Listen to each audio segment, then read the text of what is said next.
अब हम योग गुरु बाबा रामदेव से पूछेंगे 5 तीखे सवाल।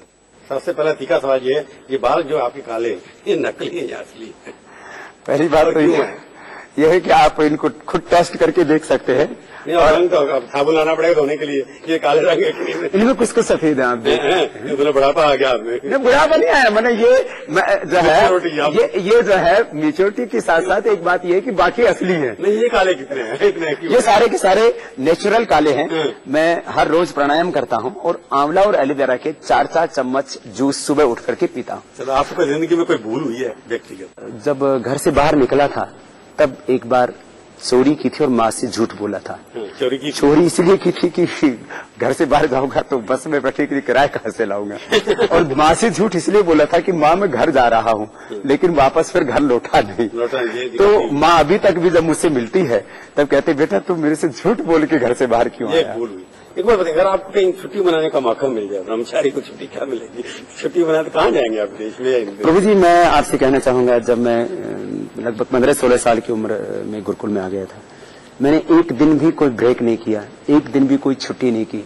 हनीमून बनाने का तो प्रश्न ही नहीं था।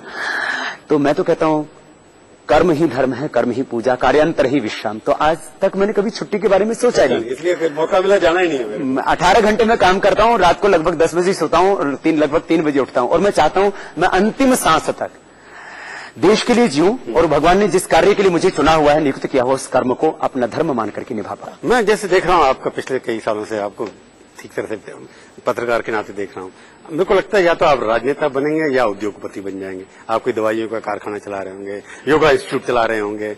बाबा रहेगा, अंतिम सांस तक बाबा रहेगा, लेकिन देश हित के लिए लड़ता है। क्या सपना रहने वाला है आपका?